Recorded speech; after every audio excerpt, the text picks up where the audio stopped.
I've probably told you this story before, but there's nothing original on this podcast. But I would just like to remind you that my dad's quite handy. My dad's very practical, really good, handy, and kind of, if there's any kind of bother, not a person that starts fights, not that, and likes to avoid that kind of nonsense, same as myself. But quite useful, always good at giving me advice and that kind of stuff. But I went straight into a job with the GPO from school. Kind of telecoms, engineering stuff, and then carried on into the days of it being British Telecom, the GPO when it got privatised. It worked for decades there, and any kind of electrical stuff or even plumbing and that kind of practical stuff needing doing round about the house. Really good at that kind of thing. And yeah, you always want to be kind of the same as your dad and that kind of impressive stuff. And I remember I had a job. It's a travel 18 means of travel agents, and their head office was next to, it was in Salquits, and I came from Ardrossan, so it was just next door. They would just get local folk on the cheap. There was a big local employer, so I was also eager to leave school straight away so I could go and watch Rangers and blah blah blah. But I worked in the job. I got a job in their property department, which meant I was working. There was like one director. And they just would get like me. I think I was like 16, 17 at the time. I got the job in there and knew nothing about property management and anything like that. I was basically just straight out of school. Nevertheless, I was working in shop fits. They were expanding the business all over the country, all over the UK. They were getting new shops and that. So I would go away in these shop fits with the contractors, and I thought I was picking up stuff. I'd be watching joiners and watching various tradesmen doing their bit and all that, and I'd be involved in the contract negotiations. It's just ridiculous. I had that level of responsibility when I was so clueless, but it was cheap labour for ATMAs. And I'd seen a few things happen. Joiners doing a few magic tricks and that. And one Christmas, 17, 18-year-old, whatever, Mum and Dad had this dining room table that they'd got as a wedding present from my mum's Aunt Nancy, the legendary Aunt Nancy. And she'd got them this beautiful dining room table that I used to sit as a kid and all that, and I'd play with my soldiers. There was one of the things that was kind of covered in a kind of veneer, but it had these flaps either side of it, with the brackets underneath, where you'd lift the flaps up and then you'd pull the brackets down so it's solid. And it was basically twice the size. It was round, and the kind of circumference was completed if you pulled up these flaps either side of it. So sometimes I'd be in the living room, wanting to play with my soldiers and all that in the living room, and I would just put up one of the flaps. You have to be careful you catch your fingers on it as a kid. But anyway, I knew this was just something I'd grown up with, this table, and Mum and Dad were having, myself and my sister were still staying at home, but we're having other folk round for Christmas dinner, and they're making the meal and all that, and the flap had gone a bit, I know there's a massive double entendre, and they're not going to do that, boys. The flap was a bit loose, let's be honest, and I had my tool, and I was saying, Dad, no, I'll sort this. All right, so I know he was never the kind of heavy duty, I'm the man of the house, I don't know, it wasn't that kind of stuff. He was just really always encouraging and that. He's like, on you go. So I said, I'll sort this, and I'm thinking this will be impressive, because I'd seen the joiners doing this thing where if the screw was loose on the bracket, and if the wood was getting worn away, because I said, Mum and Dad had got this as a wedding present, it's probably in the late 60s, and this would be like 20 years later, and I said, I'll sort this, and I learnt this wee trick. It's a matchstick. You get a matchstick, right? So nobody knew who smoked, but had the matches, so struck a match, blew it out. Mum and Dad are watching, and going, oh, this is quite good. Now, turned the table upside down, obviously, on the kitchen floor, opened the flaps out, stop it, and I got the two bits of the matches, the two halves of the matchstick, and I shoved them into the hole either side of the screw, and it made it, and I got the screw, and it was like, get the screw in there, and just, it gives you extra leverage, extra traction. It's like it kind of bulks up the threads, if you know what I mean. Joiners out there are laughing at me for this part, I know.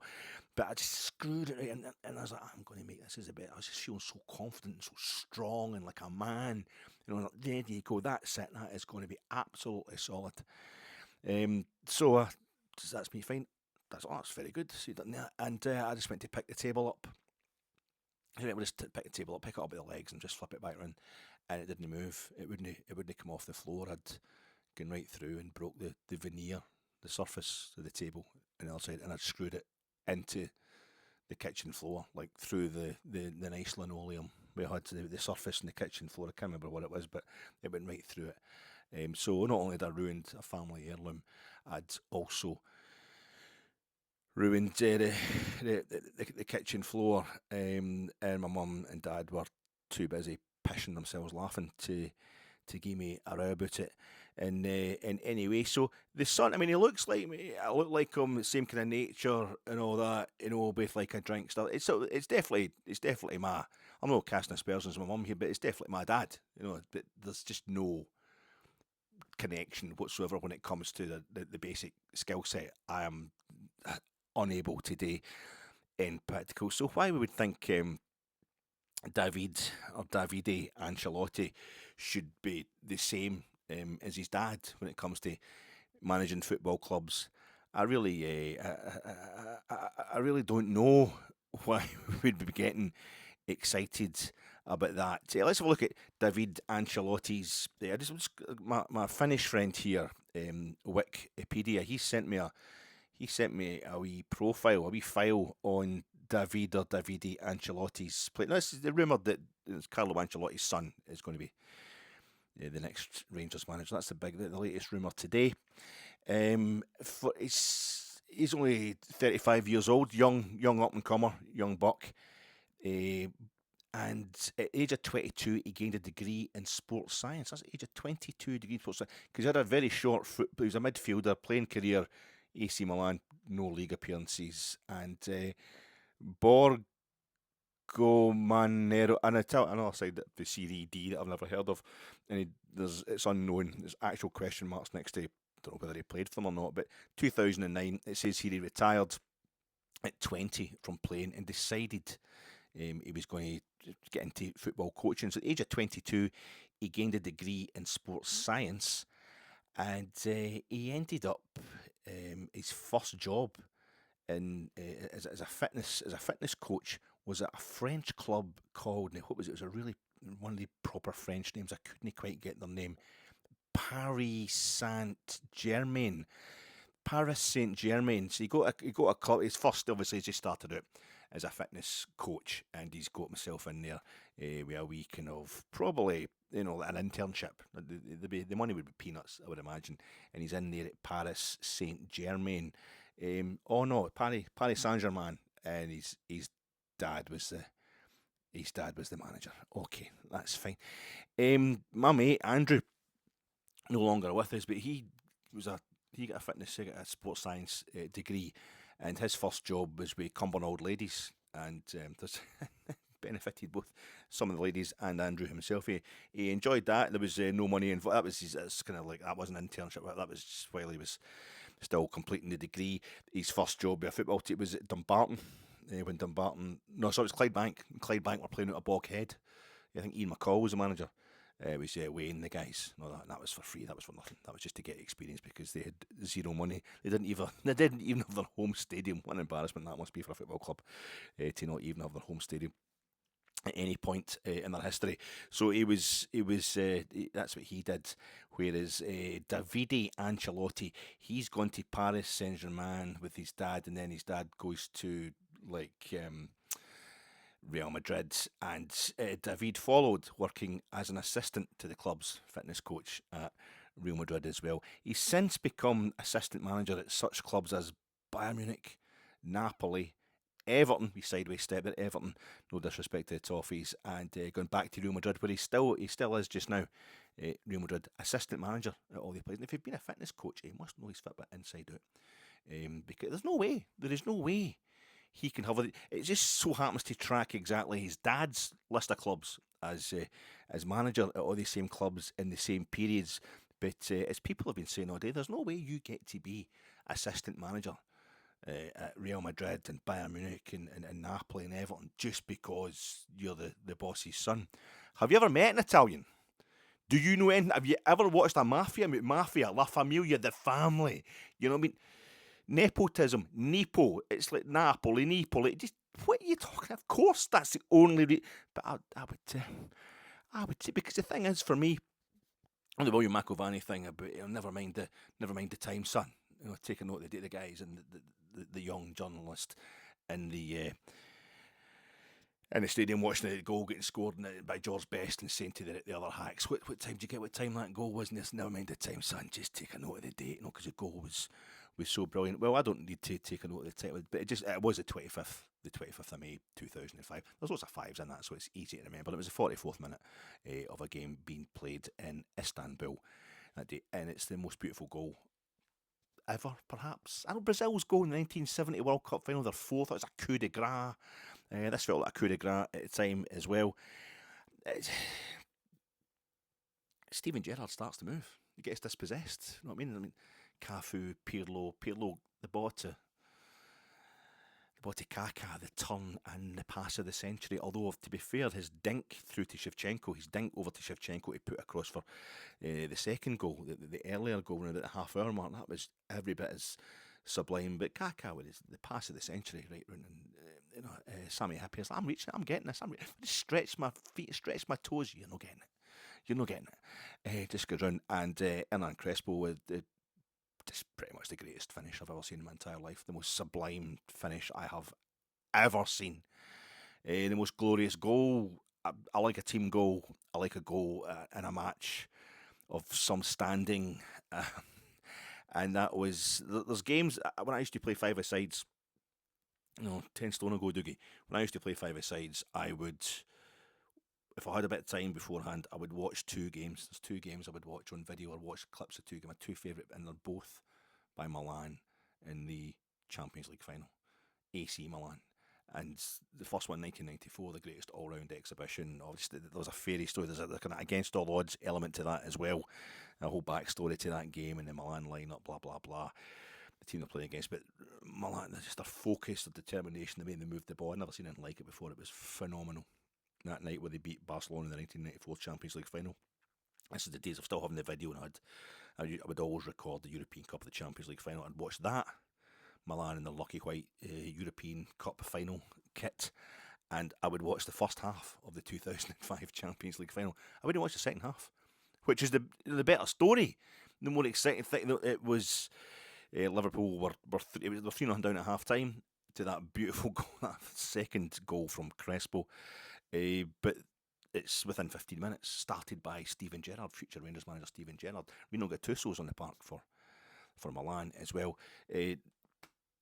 That's it. Greatest fight back, phenomenal story. It's the greatest Champions League European Cup final of my life. The one I'd always wanted to see. The one I really want to see, of course, is Rangers winning the thing. But somebody who grew up in the legends of the games that happened before I was born, the black and white days of Real Madrid getting beat 5-3 by Benfica in Amsterdam, and Real Madrid beating Stade de Reims 4-3 in the first European Cup final, then Eintracht Frankfurt 7-3 at Hamden and stuff like this. This was the stuff you wanted to see. I grew up in the era of 1-0, 1-0, 1-0, 0-0, 1-0, late 70s into the 80s. This was suddenly, what I'd always waited, what I'd always wanted to see in the Champions League final. In that first half, the fairy tale story, the drama happens in the second half, and into the penalties, obviously through extra time into the penalties. But the beautiful football, some of the most beautiful football I've ever seen in my life. I don't care if it was Pirlo and Maldini, players of that quality, Jaap Stam, Nesta as your centre halves.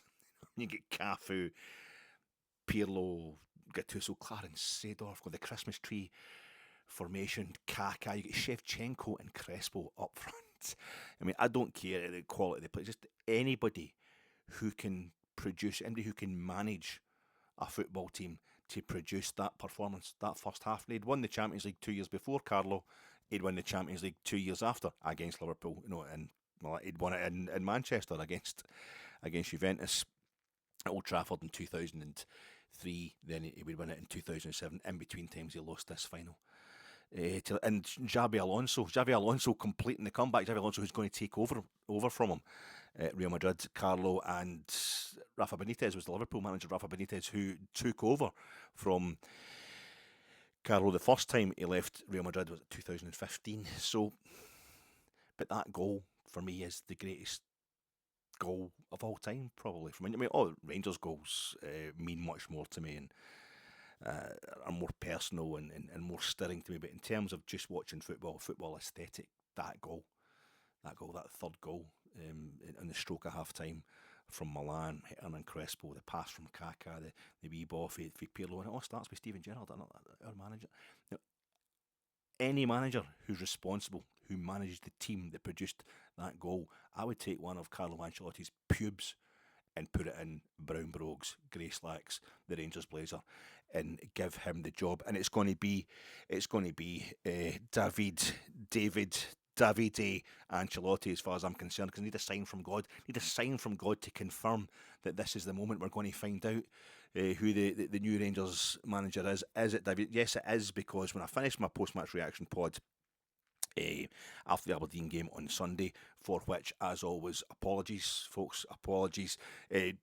Andy Hillis, absolute legend of the Fat Egg podcast. Saw him when I was having that kind of. I was trying to get things sorted out. I was just I was having a go at it, and then Andy's there, and I thought, I want a photograph. I want a photograph of Andy. I thought somehow I could take a photograph while I was still recording the pod, but he's got the soonest banner. Sorry, Andy, I couldn't. I was trying to post it on Blue Sky. I got it posted eventually on Blue Sky. Sorry, I don't go on Twitter if I can possibly avoid it these days. I'm sorry that took so long, mate, and I'm sorry. It's there. It's a great picture, fantastic stuff.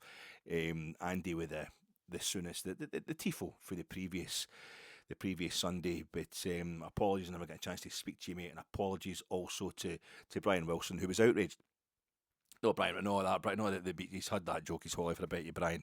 He'd rather be the Beach Boys, Brian Wilson, wouldn't we all? But he went through terrible things, the Beach Boys, Brian Wilson. But what an artist, rather than the Brian Wilson. And really decent guy, Labour MP Brian Wilson, but also connections with Celtic. But there's Brian Wilson from Fat Ek fame, absolute legend, total gentleman, gets in touch all the time. Really, really nice to the podcast he is. And he was saying, disappointed. I'm hoping you went over and watched that amateur game, because I know the plastic pitch across from the main stand, across Edmiston Drive, or the local facility. I've played on that pitch as well, and I said about that game, the better. But when I was doing the post-match reaction pod, I kept getting distracted because there was a game going on there after our game had finished against Aberdeen, and somebody scored a goal for the halfway line while I was watching it, and I'm getting distracted. And Brian said, well, I hope you got a full match report on that. But they hunted me because that was the first time I'd seen Rangers winning a home game since the 2nd of February, and I haven't missed a home game all season. They're like, we don't want you anywhere near our game, you big jinxie get you. So, but when I finished that post-match reaction pod, I was talking all the way through it about the small faces. I was making wee allusions and chucking in wee references there about the legendary small faces, Steve Marriott and Ian McLagan and Ronnie Lane, Kenny Jones, that lineup. And I get back into the car. I eventually get back into the car. I mean, I had no idea how long the pod was going to take and all that. And then you're putting your gear back together, and then you're walking all the way along, and it was roasting as well. So it's just quite weird that when I got into the car, the very first, I get in the car, and the first thing I do is I put on the air conditioning. The second thing is get the radio on. And it was on Radio 2. Heard it Radio 2. I know it's showing my age there. Radio 6 music, I don't want to be the classic kind of old guy who's fooling himself that he's still young somehow. It was, but I do like Radio 6 music. But I go in there and Radio 2, and it's whispering Bob Harris, mock rock, whispering Bob Harris, and he's got a show, too. And there's this tune, so I'm starting driving back towards the Clyde Tunnel.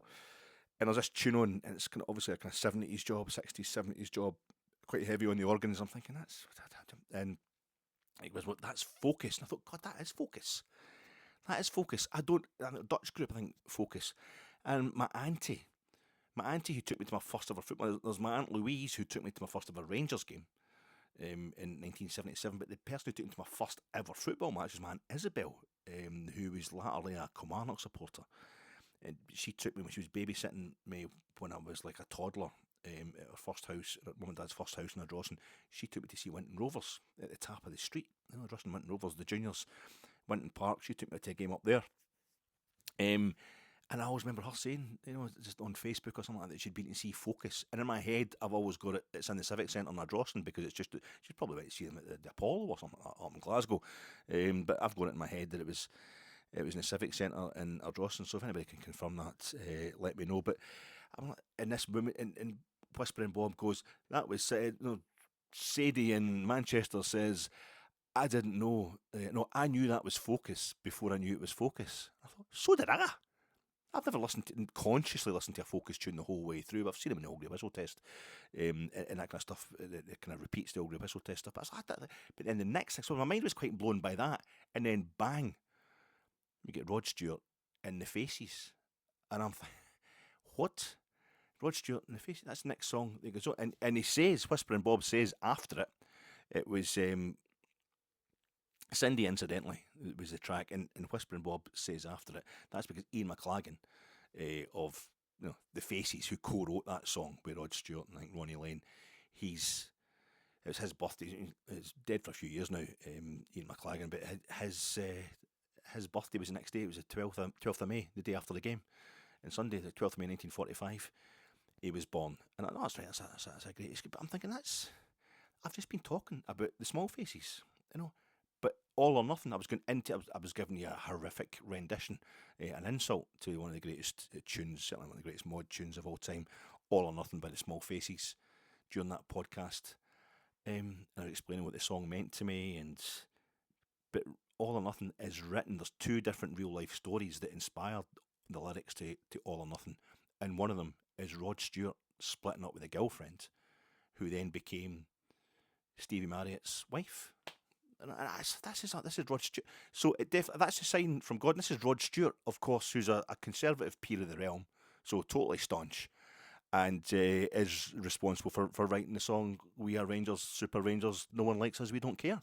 If you want a better sign from God, a better coincidence that confirms that Carlo Ancelotti's boy is going to be the next Rangers manager with his algorithms, his Dave rhythms, his Jim rhythms, whatever. He's all Dave Go rhythms, Alistair Go rhythms, whatever. He's got the algorithms, he's got the databases, he's definitely got the fitness, he's got that coast. He's worked with Duncan Ferguson at Everton. I don't really know what else you need to know. He is more than qualified to become the next Rangers manager. That's definitely going to happen. How you doing, folks? This is your Fat Eck. Surely they're not going to parade the wains around the park, at the end of the game tomorrow. I mean, I don't like that at the best of times, even if it actually won something. I'm no paying for a season ticket and paying this money to come and watch first class football matches to see them parading their flipping wains around the park. I've come to see yous, the players, and you should sit. And even if there's no way it can be any kind of lap of honour, although what we did in Europe really is well worth praising. This is also the season of Queen's Park domestically. This is the season of Queen's Park. So it would just be a kind of parade of gratitude to thank the fans for coming, thank the fans for watching them, and let anybody who wants to stay behind say Jurio. But surely they're not going to get the wains out and do that kind of overblown thing tomorrow. Just win the game and let everybody decide if they want to hang about or go home, and just leave it in as good a mood as possible. Preview pod coming to you in association with Jersnet. Check out Sunday night's Jersnet. It's still up there. It was Brian hosting Alan, and who else was on it? Was it Ross? I'm going to get this wrong, and it's so bad. My brain's totally going these days. The Manuel Pellegrini thing the other day is just I can see everybody's faces, but I can't get names. I'm definitely starting to this season it's taking its toll on me, but it's definitely Brian. It's definitely Alan, and I think it might have been Ross as well, but I'm not sure about that. Oh my God, that's terrible. They were on. So watch that. That was on Sunday, 9:30. I'm sponsored by Jersey, and I'm also sponsored by, and this is the reason my brain's all over the place, that fucking David Essex song. Hold me close, don't let me go. Oh no, absolutely brutal. Hate it. Is it on an advert? Can you tell me again? The brain's going. Is it an advert? Is it commercial radio? Is it on the television? Is it on the YouTube? Is it coming up in that frequently? Because somewhere it hit me the other night. I can't even remember where I heard it. Maybe on the telly, was on the living room or something like that. As I walked past, I'd been sitting after that game on Sunday. Finally, Barry's got a home win. That's another potential embarrassment avoided, and I'm happy for him, and I'm relieved for myself. I've seen Rangers winning a game. Second clean sheet of Barry's interimship, or I forgot to mention that at the podcast. That's another part of the snagging list on Sunday. Although I did say, I mean, really, if I'm going to bum myself up, I'm going to try and balance that out. I did say back in September there was absolutely no bloody way that Aberdeen were going to finish second. We're not even going to finish second this season. Aberdeen are going to push us. We are push. And Aberdeen are going to push us down into third place. Was a panic. I said no, so that's us. We haven't beat them at Pittodrie, but we did draw with them with the reserves, 10 men in the last game at Pittodrie, and that's us beating them 3-0 and 4-0 at Ibrox. A second clean sheet for Barry. The first one domestically, the last one was against, his only other clean sheet was against Athletic Club Bilbao, when we ended up going down to 9 men eventually in that game. That was pretty heroic, but it's finally, they've got a domestic clean sheet there, and I was sitting at the back door. I thought, I'd go back home, had a full rotisserie chicken. That's what you do to celebrate a win like that. I was avoiding the drinks. You've got to make up for it somehow. And I was just going to sit out the back door and cook. It's roasting. I can't handle the hot weather. Not just because I'm so fat, but because of the colouring. And I sat out the back in a wee bit. It's got a nice draft, going a wee breeze. Just looking up at the sky, and I got the earpods and the earbuds in, and I was listening to just some great tunes and that. A bit of Portishead, Wu-Tang Clan. I'm just thinking Cream is the greatest hip hop song of all time. Greatest rap tune. It's an absolutely phenomenal one. I was going through all the lyrics to that. It's just brilliant. Bit of Radiohead as well. I'm thinking this is gorgeous. This is just classic quality music. I'm looking forward to a summer where I can and watch Rangers improving. Hopefully the staff and getting the team sorted. Getting a squad put together that's going to mount a proper challenge for the title and in Europe next season as well. And just thank God, another potential embarrassment avoided for Barry. It's going to round off his CV quite nicely, and he'll be able to go back to just being a proper Rangers legend with this. And as soon as I decide to get up, put the wee deck chair away, takes it earbuds. I heard that tune somewhere. I heard it somewhere. So I've been listening to this quality classic music, and all I could do was, I'm walking around the house going, hold me close, don't let me go, because the last thing you hear is what sticks in there. We've got to be careful. We beat Aberdeen 4-0. We haven't lost to Celtic in any of Barry's 2 games. He got us to a European quarter-final. There's been no doings for Rangers in the time Barry's been manager, but let's not get ahead of ourselves. There's 2 games, 2 potential embarrassments, particularly Easter Road and Saturday, but also Dundee United this Wednesday evening in the last remaining games of this very interesting Rangers season. Let's not end with the David Essex of results. Let's keep it going along the kind of acceptable. I don't know what kind of music I would listen to that I just find acceptable, but it got acceptable on Sunday, and let's try and keep it that way. Apparently, they're wanting him to bring a set piece coach. He's going to bring the Real Madrid set piece coach with him, Ancelotti Jr. It'd be quite good to get a friendly with Brazil. His old man takes over at Brazil, where apparently Davide, I need to sort that out, is going over there to have a wee help him with his first couple of games as Brazil manager. But I mean, loan players, he's got the contacts there. Mbappe can't be happy. He went to Real Madrid to win the Champions League. Hasn't happened this season. Happened last season before it was there. Hasn't happened this season. Doesn't look like Real Madrid are going to win the league either. Going to win La Liga, so he's not going to be very happy at all. But the idea of the Real Madrid set piece coach, we're all getting very excited. But why? It's like being the hysterical gaslighting tutor to Peter Law. You're not needed. You're redundant before you've even started. They've got it down to a fight. This is a club. The Roberto Carlos, the set piece coach, the David Beckham, Ronaldo, the 2 of them, the Brazilian one and the Portuguese one.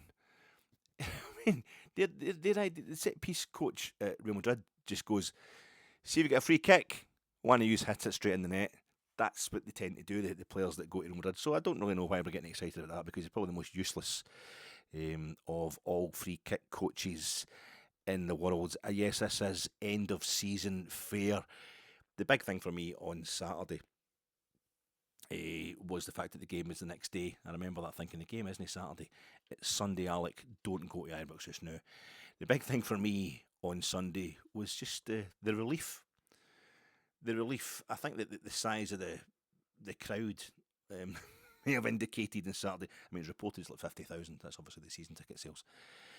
But no one really cares about the avoiding of more negatives at Rangers. It's not like not everybody thinks like myself, but it's like, oh my God, I need to get along there. I hope the team, I need to be there when they finally win a home game. I don't want Barry to have a home win on his record as Rangers manager, because he's not going to get the job. So we need to get that. So, folk just think we're not going to win the league. The season's done. We're not turning up. And I saw the strangest thing, which must happen all the time. It's a phenomenon. I've probably done really well not to see it happening before, but of all the things that have happened this season with tickets, with QR codes, the smart card no working because we're going to Hampden, no Ibrox, and it's all QR codes, and then you're printing off the paper tickets, you got it on your phone, you forgot to download the email, blah, blah, blah, you're at Hampden for Rangers home league games, and that's weird enough, and then you're at Ibrox, the European stuff, an absolute nightmare. Try getting these games because nobody can work the actual QR code off their phone, just holding it up against the reader thing or putting it into the slot, which is obviously what we're going to all be doing in the future. Mixing that with the smart cards, absolute nightmare. But the thing I'd never seen before, I'm going to the main stand. I go in off Edmiston Drive, the turnstile's there, and you go in, you kind of go undercover. You go into the body of the main stand. It's a little tunnel almost, and then the turnstile itself, the big kind of spiky gate thing is there, and the equipment when you hand up the bars. I don't know why they have to be green. I know green for go is a kind of universal thing, but there's no shine blue when it means you're allowed to go through, you're allowed to proceed. So there's just, because it's quite a casual, I was there quite early, let's say, I wasn't that busy, but it fell in front of me, and he's got the retro top on, guy, he's like mid-30s, whatever. He goes up, hits puts his smart card up against the reader thing, it goes green. He touches the turnstile, actually just pushes it, then turns round and walks back towards me and walks. I'm like, I've got to go the way. He walks and he goes on to Edmiston Drive and he doesn't go in. I was like, what the hell? I'd never seen anything like that before. And it's obviously my jersey. Just sus. I know I'm being, but it's obviously. I'm assuming he's, he's not got his Rangers retro top on and all that, just to decide I'm going to go along, register my make out I've been into the game just to get my Myers points, but then go straight back home. He's obviously got his mates or relatives, and look, we can't actually get somebody to take that and just say, there you go, take my season ticket. I want the Myers. Just go and have a day at the football on me. Nobody even wants to go and take that smart card. But it's like kind of fiddling a truck driver, the Rangers, the Myers version of fiddling with your tachometer, to make sure folk Rangers Myers thinks you've been at the game and you'll get the points that's required for going to away games or whatever. That was a strange thing that summed up the general atmosphere around here just now, which is the avoidance of more horrors rather than having any chance of doing anything particularly positive. And that in itself, I wasn't in tears relieved on Sunday, but I have been in tears relieved after that kind of thing before, because that all kind of came to me afterwards. And I was just thinking of a few of the instances. I'm a really bad stand-up comedian here, aren't I, doing that? I mean, just imagine if the Prime Minister was an alien. This is the kind of thing that would happen. Right, so I just imagine, can you remember other times where you've been really more relieved about a Rangers result than joyous, rather than an ultra super positive? It's been a win that's been more about stopping a bad result. Well, fun enough, I'm going to say 9 in a row. When we actually won 9 in a row at Tannadice.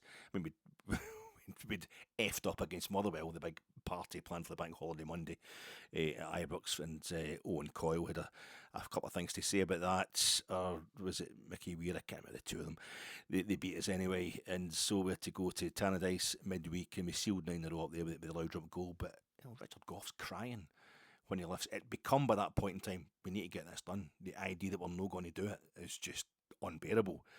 And Walter Smith in his post-match rest at Tannadice, the place where he learned his trade in management and coaching. He's, the interview, the first thing he says in the post-match interview in BBC Scotland is, I would be remembered, if we hadn't won it, I'd be remembered as a guy who didn't win 9 in a row. Only at Rangers could you get the team to 8 successive league titles. I know Walter wasn't responsible for all of them, but most of them, and be deemed a failure. It's a calamity if you don't get the next one.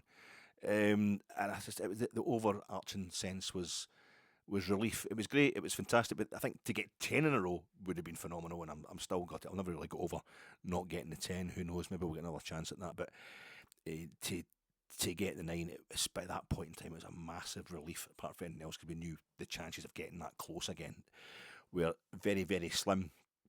Even 55, when we won 55, although the way we did it, it became so spectacular, having the league won practically by the end of February, going unbeaten and all that. It was quite good, a British defensive record.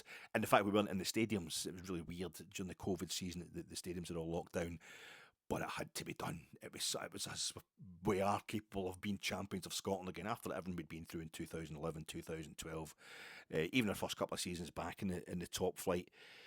2016, 17, it was a nightmare.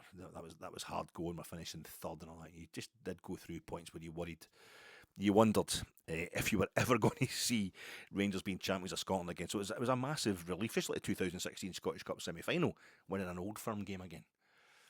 As a lower league club, the only lower league side ever to win an Old Firm match. But it's a double-edged compliment, that one. But that was amazing, because it felt like you're back. We are going to get back. We're going to get there eventually. Celtic realised we're going to get there eventually as well, so they went and they got rid of Ronnie Dyla and they got Brendan Rodgers in. The same thing, Fiorentina, 2008, when we beat them, watching Fiorentina last Thursday, losing a European semi-final for the first time in 3 seasons, but we won one there, as you will remember, 2008, and it was, getting myself to the City of Manchester Stadium. I needed to see Rangers in a European final. I was only 2 when we won the Cup Winners' Cup. We hadn't been back to a European final since then. That was the thing. I need to see this. I need to be there. And I've told you the really boring yet hilarious story of how I somehow managed to just get in the nick of time as Rangers were coming. As Barry Ferguson, our manager, and tomorrow night is the 17th anniversary, 14th of May 2008, he's leading us down that tunnel in the City of Manchester Stadium onto the park in a European final, and to be there, it was just absolutely amazing. It was probably the most important match of my life, just to have it played. But to beat Fiorentina in penalties in the semi-final, you knew the chances. It was a rare thing in those days for Rangers to get that far in a European tournament. And it was brilliant. I knew finally I was going to get to see Rangers play in a European final before I died. There'd be another one before I died as well. That was great. 2018. It was at Osijek and with Maribor and all that. Just when Steven Gerrard came in, after we'd gone out of European competition, the earliest round ever for Rangers to a Luxembourg side for Luxembourg was what progress needed on the previous season under Pedro. It was devastating.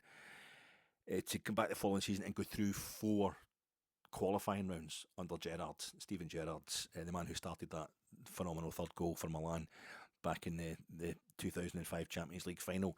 He knows about European glory, that man. He started to come back in the second half of that game, and he gets us through 4 rounds of European competition back into a European group stage on the night against Rapid Vienna. And that was just like, big time.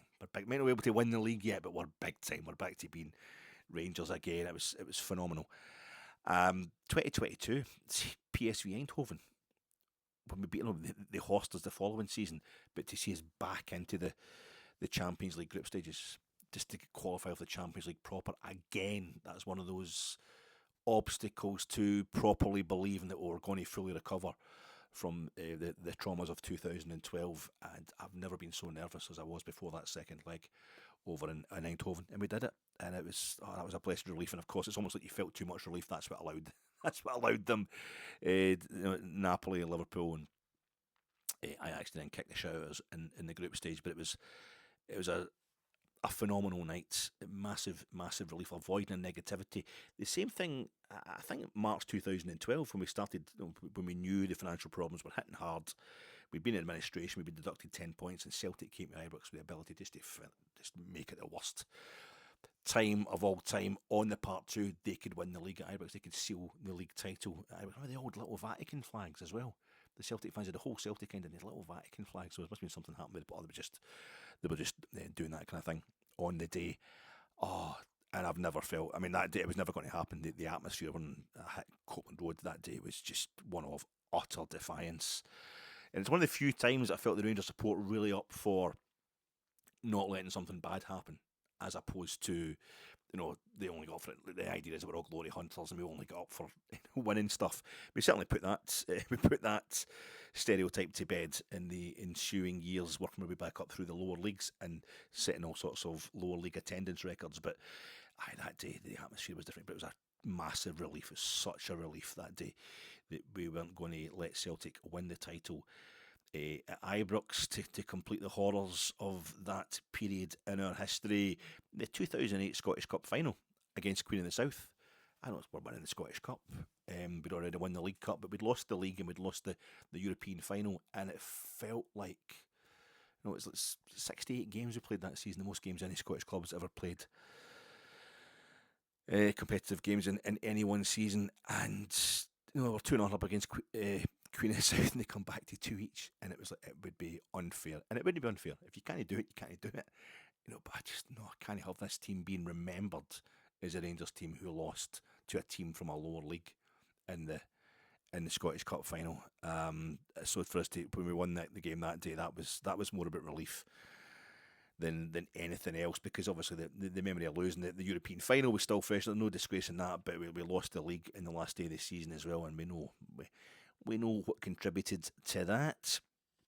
But a whole lot of relief going on just now, folks. My name's Alec Anderson. Please could you stop the noise? I'm trying to get some rest from all the unborn chicken voices in my head. What's that? What's that? For me, Dave King won't be the first against the wall, but his opinion, yes, is of no consequence at all. My name's Alec Anderson. Thanks very much for joining me, folks. And what is there to hope for now other than an end to the season? What are the targets? Between now and the end of the season, Barry, what are you hoping to achieve? That's what is getting asked in the post-match press on Sunday. There's 2 fucking games to go. You just win them. Win the game. What do you mean what you're hoping to achieve? But that's only 2 games to go, and he ain't winning shit. But I'm only getting cocky about it because my list of desperate wants for Barry's interimship have all been met now. They've all been met. He didn't get scalped in Europe. He didn't get scalped off Celtic. Celtic didn't clinch the league at Ibrox, and he registered a home win. So there's no kind of horrible non-winning at Ibrox record going to hit Barry. And it's always been a list of negatives I want Barry to avoid rather than positives I think Barry should be achieving since he's had this job. So Fenerbahce winning at Fenerbahce, winning at Parkhead, and even the home draw with Athletic Club, these are all massive bonuses. No Celtic, nobody able to win at Ibrox. It's just because he's been dealt a terrible hand with this squad and the general state of things at Ibrox when he took over. B, he's a shockingly little relevant managerial experience. And C, there's the only thing he could actually have won was the Europa League. And we've only ever had one manager who has won a European trophy for Rangers. So that was a bit of a tall order. And Willie Waddle had extensive experience with Kilmarnock, even though he packed it in to go to the media, do a bit of press work for a little bit before he took over as Rangers manager. But I think none of us expected for 1 second Barry was anything other than a placeholder when he got this job. None of us thought he could be manager and anything other than very temporary emergency circumstances, and this all in the middle of a takeover. So my main ambition in these remaining games is that he doesn't get embarrassed in either against United this midweek or against Hibs on Saturday, and he preferably wins them, and he stops kind of, it's not an ambition now, but I would like it if he would stop upping the ante kind of publicly about the board needing to make a decision on the manager's position. I thought he was kind of dialing it back a bit in today's presser, and then he wasn't. he was starting to sound a little like one of his tabloid columns, Barry. And his post-match reactions is have these kind of chats behind the scenes about how you deserve the job. And have these chats with the Rangers directors and keep it dignified in public is how I feel. But of course, I'm no a pushy winner like Barry. It's part of Barry's makeup, the reason he's such a great player, and you saw it in the way he played, driving forward all the time. Hard tackling, driving forward. This is the winner mentality that he's got. So he's talking himself up, he's pushing for the job and that. But the problem for me with that is he's no pursued football management or even coaching or analysis, getting into the algorithmic and data side of the game now, which is all the rage of the youngsters. For its own sake, he's not pursued that at a pro level, as far as I can see, for any of the 3 years and 10 days between him chucking it at Alloa and taking over the Rangers job from Philip Clement. I love that he's not been a disaster. I love that he's got our first win at Parkhead since we won 55. I love that he's got us into a European quarter final, but I'm so relieved he got a home win to stop a kind of disingenuous jibe that ignored the draws with Athletic Club at Ibrox and with Celtic as well as the kind of the win on penalties versus Jose Mourinho at Ibrox, even though we lost the game on the night. But I'm not enjoying the increasingly kind of almost unseemly, like, strong arm tactics from Barry of using press conferences to kind of nakedly massage his own record and pressure the board at a time when they've got something much more important, for Barry as a Rangers supporter and all of us to deal with. He was asked to hold the fort when he took the job. He was asked to hold the fort while the takeover get pushed through, and when I'm quite sure he told us himself, on the 24th of February, when he was on Rangers TV, having just taken the job, that Barry, I'm sure he was expressly told his remit didn't go beyond the last game of the season. Today's presser was quite weird at first.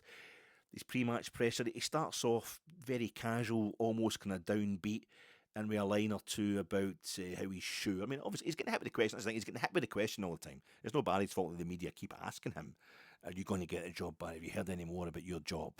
Because that's all they've really got to dig into in terms of these relatively meaningless games. But he started kind of talking about how sure everything was going to become clear in the next few days or in the immediate future. I've not bothered taking down the actual quotes today. You can see it's Rangers TV on their YouTube channel. You'll see Barry's pre-match presser.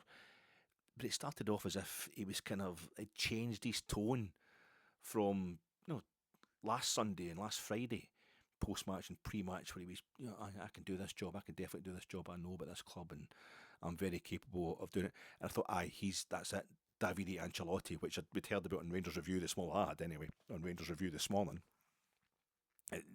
These rumours seem to be taken off. All right, that means Barry's been told. He's been told Ancelotti is getting the job. He knows. But then in the course of this press conference, he seemed to just...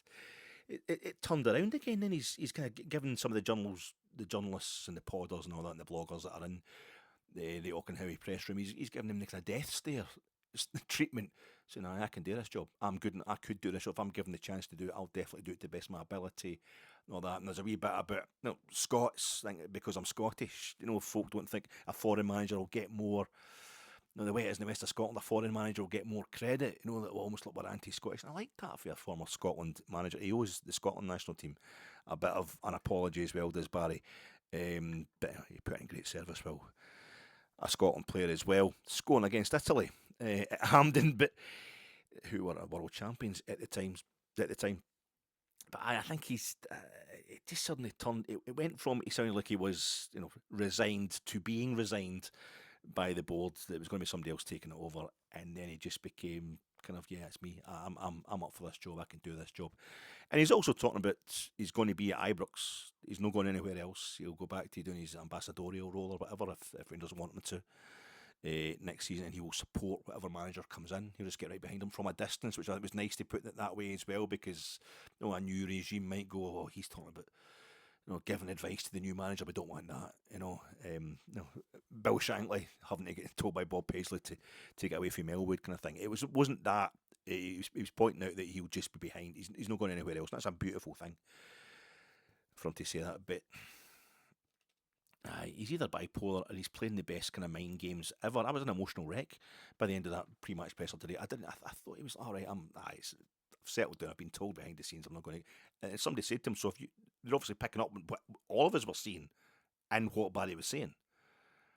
So have you been told, and have you been given an update then on your position, Barry? I never said I get updated on anything. I never said MD spoke to me this week. There's been no further conversations. But you totally just made out at the start of that presser. So I don't know if he's trying to keep the players on their toes or he's just genuinely thinking, I can do this, but I don't know. There's people say, well, there's been a lot of talk about it feels a bit cheap. I mean, I loved it when he said he didn't want to manage anyone but Rangers. That's great. And there are men in our past who've made that work well enough. But to have done 0 football coaching in 3 years, then decide he's due one of the biggest jobs in the country, aye. There's people have been talking about, well, Walter Smith, that was his first job as a manager in his own right at Rangers. Walter Smith was a football nutter. He was an absolute junkie about coaching. While he was still playing, during his playing career, Barry isn't he? Barry is almost like too good a player not to be. Walter Smith was at Dundee United. It was innovation at Dundee United all through. It was Jerry Kerr that signed him. The Jerry Kerr stand where you sit with your knees up to your chin, that kind of the L-shaped room of Scottish football up at Tannadice, named after a guy who started pushing them to get to catch up with Dundee and become the Premier club in the city. This is a team we're playing tomorrow, and the club we're playing tomorrow night. They beat Barcelona in the Fairs Cup and all that. Just at the time Walter arrived as a player in the kind of 67, I think it was, at Tannadice, and Walter himself knew he wasn't that great a player. He wasn't very fast, he wasn't particularly skillful, but he knew what he was good at. He was strong, he was determined, he had a tactical nous about him, and he was determined to make a career out of football.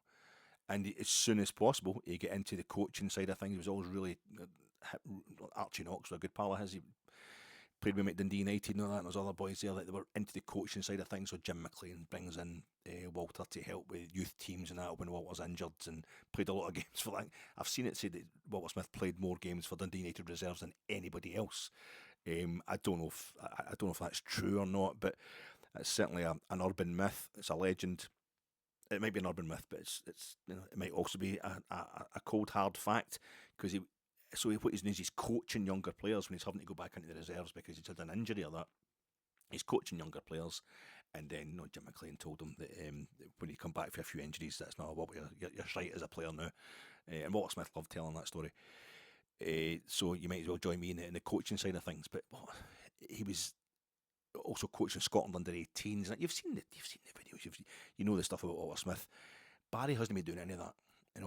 And this is Jim McLean takes over from Jerry Kerr at Dundee United, and Jim McLean starts. If you're my age, it's a legendary story. He starts. They got a fitness coach, and Davide Ancelotti. Sports science just wasn't a thing in those days, and Dundee United did do this. They got the fitness coach in and told the players. Famously, Jim McLean wanted to stop.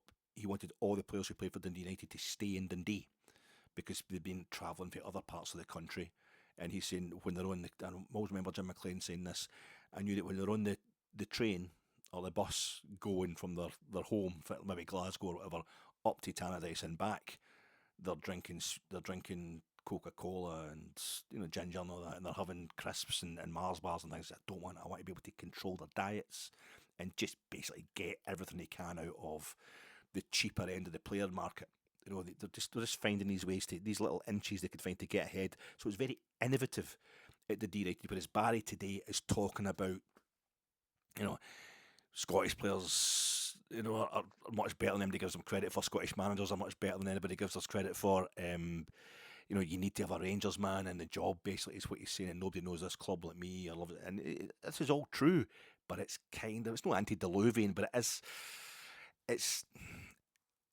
kind of incongruous with the way football seems to be going. And you shouldn't just go blindly into fads or whatever like that, but there's definitely Brentford and Brighton and whatever would tell you that there's something to be had in this new kind of form, this Moneyball algorithmic based way of attacking football success. Now, I know they're much smaller clubs than Rangers, are playing in a much bigger domestic setup, but I feel as if that innovation, Walter Smith was in there being a coach all the time, learning from the best, and he was ready. He was ready to become a manager when he took over at Rangers. Barry has had no such training, despite the fact he's been a manager in his own right, but at a much lower level. So I just don't think he should be getting a job. I know it's terrible. I've changed my attitude to Barry. If you've been watching these podcasts of mine, basically in the space of a day. I've gone from worrying about him to being so relieved for him to want him to shut the fuck up in the space of one home win over Aberdeen. He's improved our home records almost kind of clinically, steadily, in clear increments. We'd lost the 2 games to Queen's Park and then to St Mirren, which did for Clermont. Clermont was gone after St Mirren defeat. Barry comes in, and his first home game is Motherwell. And he was talking about that today in the press conference. He's really open about these things. We lost that 2-1. We lost 2-0 to Hibs. But then it's like we lost to Fenerbahce, but then we beat them in penalties, having built up a 3-1 lead in the first leg in Istanbul. And then he got a draw with Athletic Club, a draw with Celtic, and then finally gets a win there. There's a steady improvement. We've certainly stopped that thing of conceding 2 goals a game, which again started with Clermont in that 2-0 defeat to St Mirren, but it was 2 consecutive goals we were conceding every game.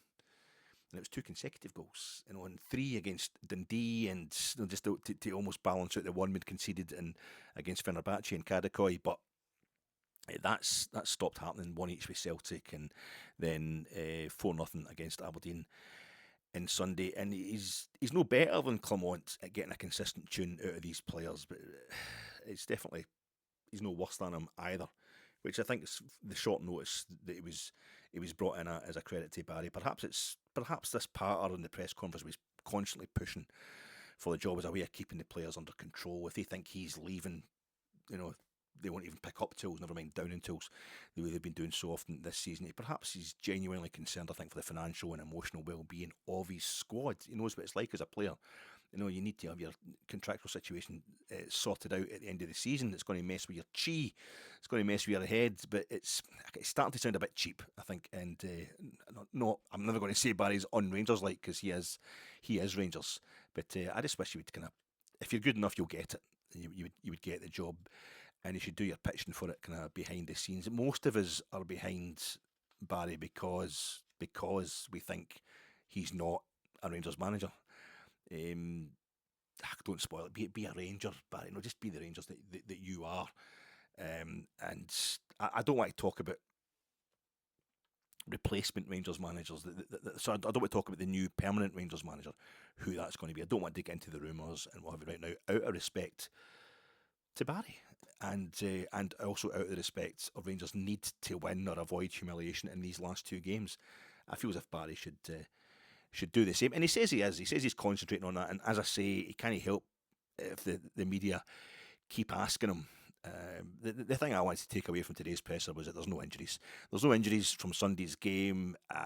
Barry kind of went in there, it's just saying, so we've got the same squad as Sunday, almost saying it's going to be the same team. It felt to me as if he just had to stop himself saying it's going to be the same starting 11. I hope it's the same starting 11 as the second half on Sunday against Aberdeen, which means Igaman is in and Bajrami is out. But for God's sake, no one else deserves to come in as far as I'm concerned. But we've got this idea which... it's the eternal kind of Rangers fan idea. It's every football fan probably, but I'm more concerned with Rangers than anybody else. So whoever isn't on the park, whoever isn't in the team, suddenly becomes better. Especially if they're youngsters. This is a weird thing, but we always group them together. Get the youth in there. The youth, get them in there. They'll improve us. They're almost grouped together. The assumption is like they're more pure in spirit. Young players, they're kind of presumed to be an all-out trier who just needs first team action to polish up his rough edges, his raw talent. And this ignores the example of Alec Lowry, for example, who, fair play to Alec Lowry, went through a few things off the park now, but he took his talents for granted, I think, to a certain extent. Various managers hinted at that, and he ends up kind of holding a first team place at Hearts, never mind at Rangers. And he kind of ignores the example of Leon King, who's been deep-ended, violently almost, in his Rangers career a few years ago when he was even younger. He was kind of destroyed by first team football the way it happened. We were all destroyed. Rangers were destroyed by that Champions League group stage being brought forward because of the World Cup. We didn't need that for our foot. It was compressed. We got no time to recover between games. And a squad that was still rebuilding after 2012, really. It was like we were conceding a goal a minute every time when he came on against Liverpool, and it wasn't only Leon King's fault. And he comes on against Manchester United at Old Trafford this season, it's one each. Then we lose again. That's more likely to be Jack Butland's fault, if anybody. But just Manchester United are just a good team, despite what they're going through domestically. They're just spent millions more on their individual players than we have in the whole club. But that kind of thing happens to Leon King, where he's not a chance to get better slowly, incrementally. So for me, it's just get the best team on the park.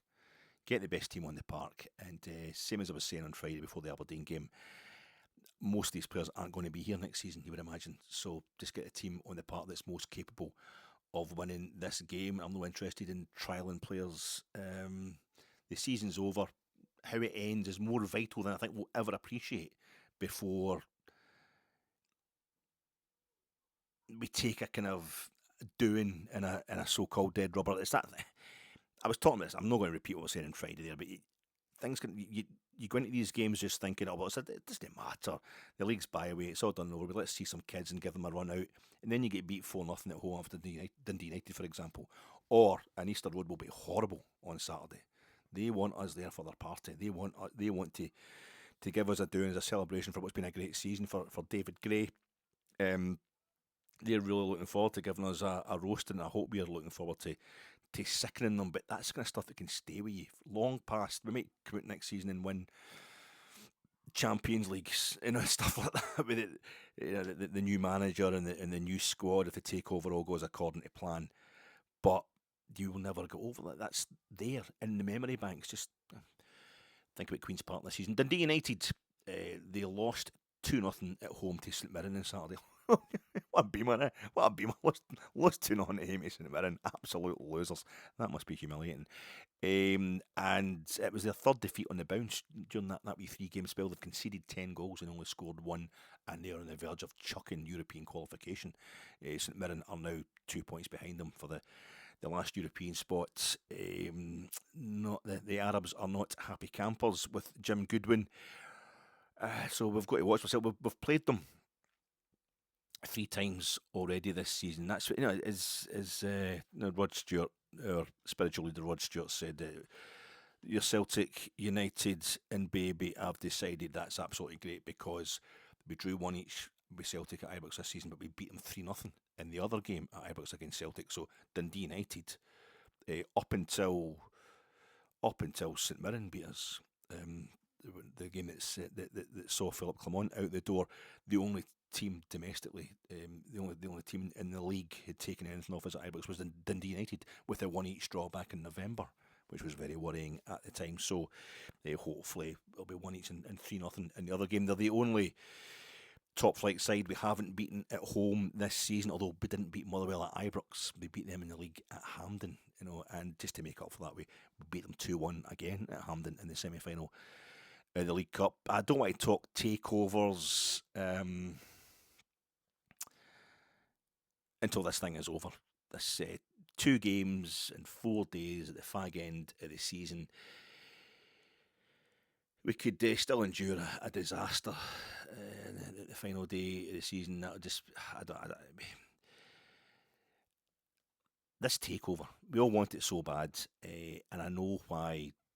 Everyone knows why we want it so bad, but the guys who always knew Murray was bent, especially when he was getting us to a Champions League semi-final, a UEFA Cup final, and securing 9 in a row, they'll obviously be front and centre now telling us that we need to be wary about this new takeover. We need to be wary about these guys that are coming in, that we just don't know. We know they've done it at Leeds United, but there's this kind of feeling, that's what I was talking about. Golf is sports washing. Playing golf, wearing the golf gear. That's a form of sports. It's businessmen. I don't care if it's much better that they come from the States, or it's been led from the States.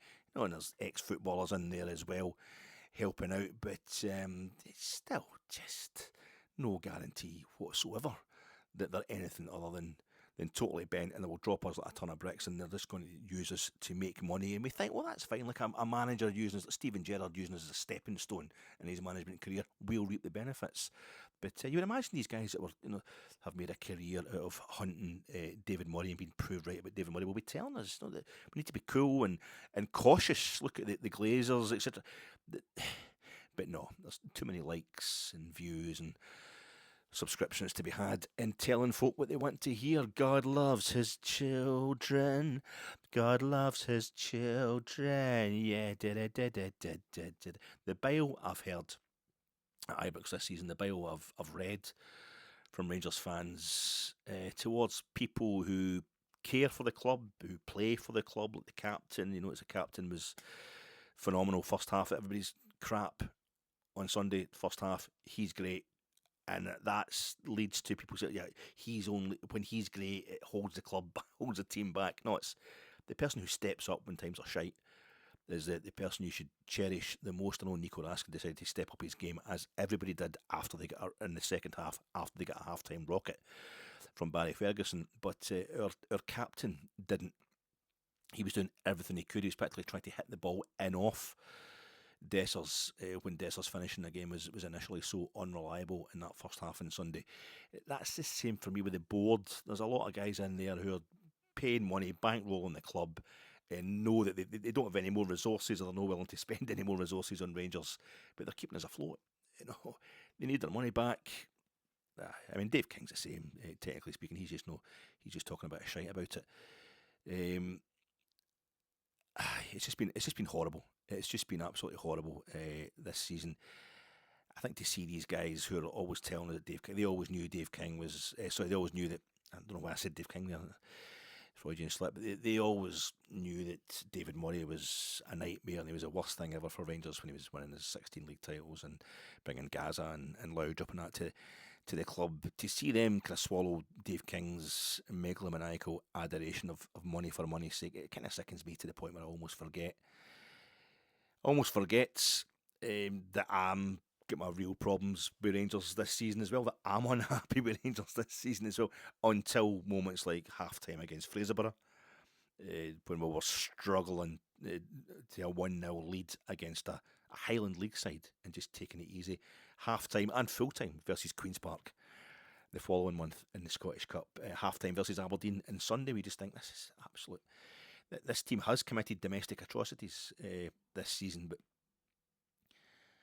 I've been watching that John Galliano documentary on Netflix, and like Kate Moss is talking about how when he would send his models out onto the catwalk, out onto the runway, John Galliano would treat them like actresses. You know, they weren't models, she's saying, as far as he was concerned. They were actresses. And John Galliano has committed some verbal atrocities as well. Absolutely horrific behaviour from him. But there's no getting away from the fact the guy was an absolute genius when it came to the fashion. And that's what Kate Moss is saying. It would give them a role. We tell them to imagine they're a certain character in fiction. You're a princess, running away from wolves or something like that, and they would go out and they would embody that down the catwalk, and that would go along with the theme of the entire show. Barry just needs to tell his players tomorrow night to go into that park and pretend to be a Rangers first team playing a league match at Ibrox. That way we can all be a bit kinder and conveniently amnesiac at full time, and we can all feel the love. 14th game in charge on the 14th of May, 17th anniversary of him leading us down that tunnel at the City of Manchester Stadium. He's had 2 straight away wins, Barry, against Celtic at Parkhead and then Dundee at Dens. He's not had 2 straight home wins, so let's hope he can achieve that against Dundee United, and leading to 3 consecutive wins to see him out of this job. Ambition makes you look pretty ugly. Kicking, squealing, Gucci little piggy. No, I don't mean Barry. I mean, rain down, come on, rain down on me from a great height. From a great height. No, I'm not talking about a golden shower. I'm talking rain as in REIGN. The rain is going to come down from a great height of Barry, being up in the Pantheon, but it's going to come down. He come down at the park and say, it's not a golden shower. But I am definitely talking pish, because it's been that kind of season domestically. I will see you on the other side tomorrow night after the game, troops, and I think I'll give you that half-hour podcast I've always been promising. Cheers, folks.